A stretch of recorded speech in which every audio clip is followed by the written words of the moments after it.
Hello everyone. I am Achla Sharma, an assistant professor from Biyani Group of Colleges. In my previous lecture, I described you about a brief introduction about what is OOPS and how it differ OOPS from a procedural oriented language. Moving on further, let's discuss some of the important characteristics of OOPS that makes it somewhat differable or an advancement in the era of languages. The main characteristics of OOPS are firstly the objects. As we have discussed, everything in OOPS is surrounded by an object. Secondly, a class, that is a group of objects, similar data structures of objects that are grouped into a single block that we call as class. Third, inheritance, encapsulation, data abstraction, polymorphism, dynamic binding, and message passing. These are some of the topics that we are going to discuss today. Starting with our first characteristic, that what an object is. Object, it is any real world entity or that exists in a reality. Fine. For example, my name, your name, any place name, building name, a bank account, anything can be considered as an object, but it will have some properties of its own, and we have to define some functions that operate on that variables. They are known as objects. In simple terms, we can depict an object as the object name, its attributes, and the operations that we are going to perform on these attributes. For example, if we consider a bank account as an object, कोई भी हम लोगों का account है bank में, उसे अगर मैंने एक ऑब्जेक्ट की तरह ट्रीट किया है तो उसके कुछ एट्रीब्यूट्स होंगे, मीन्स कुछ वेरिएबल्स या कुछ प्रॉपर्टीज जो उस अकाउंट को डिस्क्राइब कर रही हैं. फॉर एग्जांपल, जैसे हमारा कोई ना कोई एक अकाउंट नंबर होगा, ठीक है, किस टाइप का मेरा अकाउंट है, सेविंग अकाउंट है, करंट अकाउंट है, कैसा अकाउंट है, और मेरे अकाउंट का नाम क्या है. For example, user name, any name, ठीक है, जिससे मैं उस जो मेरी बैंक अकाउंट है उसको मैं यूनिकली आइडेंटिफाई कर सकती हूँ. फिर उसके ऊपर कुछ ऑपरेशंस मेरे परफॉर्म हो सकते हैं. फॉर एग्जाम्पल, लाइक विड्रॉल और deposit. Further operations can also be performed, but to a basic level, either we want to withdraw from our bank account or we want to deposit something in our bank account. So how can we withdraw? We have to deduct some money from the amount that is previously stored. How we can deposit our money?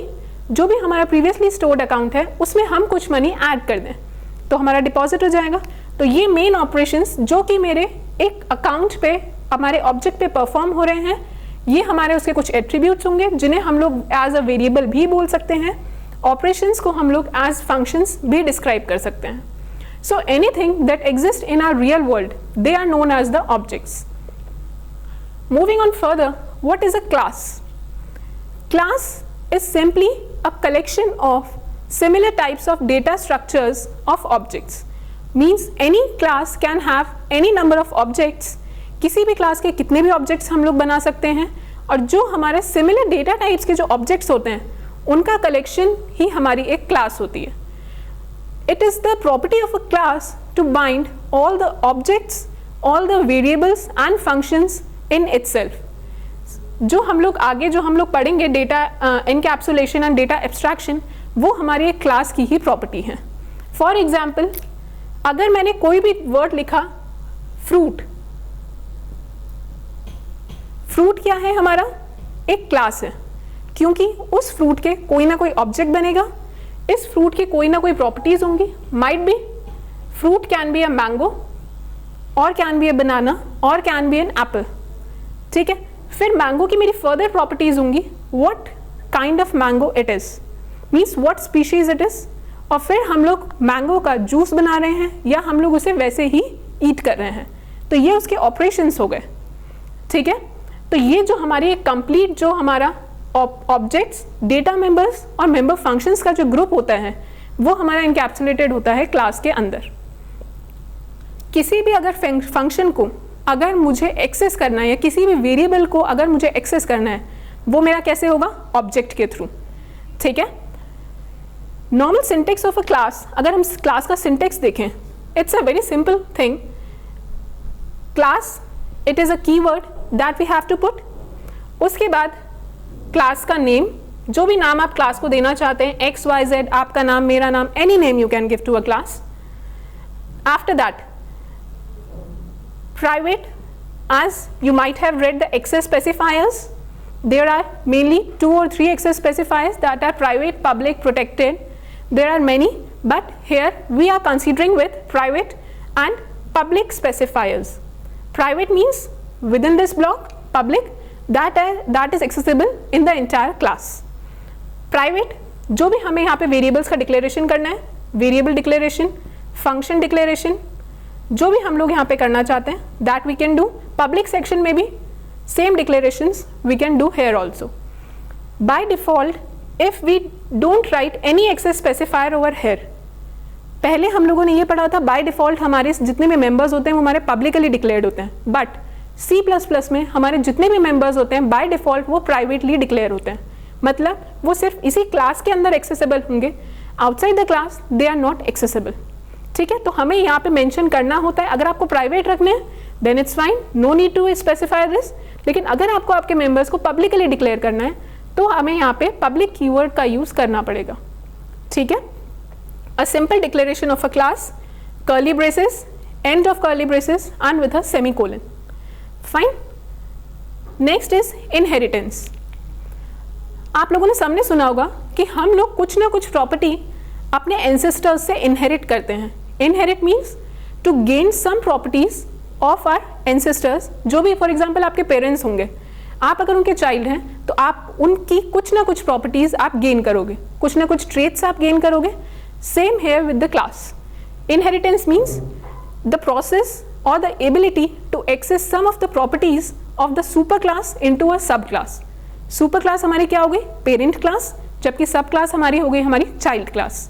ठीक है, तो child ने कुछ properties अपने parent class से inherit करी हैं, कुछ प्रॉपर्टीज ली हैं, plus in addition to that खुद की भी उसकी कुछ प्रॉपर्टीज होंगी, बट इन एडिशन वो पेरेंट से भी अपनी कुछ प्रॉपर्टीज एक्सेस कर रहा है. That is known as inheritance. In simple words, अगर मैं इसका कोई भी एग्जाम्पल लूँ, फॉर एग्जाम्पल एक बर्ड हमारी एक क्लास है. बर्ड्स भी हम लोग कैटेगराइज कर सकते हैं, लाइक फ्लाइंग बर्ड्स या फिर नॉन फ्लाइंग बर्ड्स. ठीक है, तो जो भी मेरी बर्ड क्लास है, बर्ड क्लास ने अपनी कुछ property, for example bird is a class, उसके अंदर हम लोगों ने कैटेगराइज किया है flying birds and non flying birds. ठीक है, तो ये जो मेरी दोनों कैटेगरीज हैं, फ्लाइंग और नॉन फ्लाइंग, कुछ ना कुछ ट्रेड्स तो इन्होंने बर्ड के भी गेन किए होंगे. इन एडिशन उनके पास खुद के भी कुछ ट्रेड्स होंगे. फ्लाइंग बर्ड्स में नॉर्मली कोई भी बर्ड, स्पैरो. नॉन फ्लाइंग में any one, for example ostrich. तो ऑस्ट्रिच एंड स्पैरो के खुद के कुछ फीचर्स होंगे, प्लस उन्होंने अपनी पेरेंट क्लास से कोई फीचर्स लिए होंगे, प्लस उन्होंने कुछ फीचर्स अपने जो उनके ग्रैंड पेरेंट क्लास है वहां से भी लिए होंगे. तो this flow is known as inheritance. ठीक है, नेक्स्ट है एनकैप्सुलेशन. एनकैप्सुलेशन मीन्स किसी चीज को बाइंड करके रखना. We can say the wrapping up of data. और जो भी हमारा, हमने बोला था कि भाई हमारा इसमें C++ में डेटा बाइंडिंग का कॉन्सेप्ट चलता है. जितने भी मेरे मैथड्स और डेटा जो भी हैं, मेरे फंक्शंस हैं, वो एक जगह बाइंड होके हैं. तो वो जो रैपिंग अप ऑफ डेटा है एंड फंक्शंस एक यूनिट के अंदर, उसे हम लोग बोलते हैं एनकैप्सुलेशन. कि जो भी चीज़ एक्सेसिबल बाहर से नहीं हो, सिर्फ उसके जो फंक्शंस, जो उसके ऑब्जेक्ट्स हैं, उनके थ्रू ही हम उसको एक्सेस कर सकते हैं. नेक्स्ट है polymorphism. Poly means many, fine, and morphism means various forms. तो पॉलीमॉर्फिज्म का मतलब हो गया the ability to take many forms.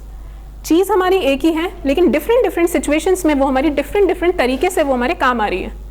ठीक है, फॉर एग्जाम्पल हमने पहले भी आप लोगों ने देखा होगा, हमारा जो प्लस ऑपरेटर है, अगर मैं इसे बाइनरी फॉर्मेट में यूज़ करूँ तो हमारे दो नंबर्स को ऐड करता है.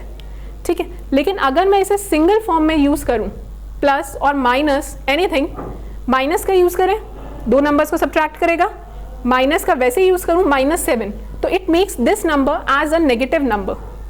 ठीक है, तो इसके डिफरेंट फॉर्म्स हैं, किस फॉर्म में ये कहाँ पे मेरा यूज आ रहा है डिपेंड करता है उस बात पे.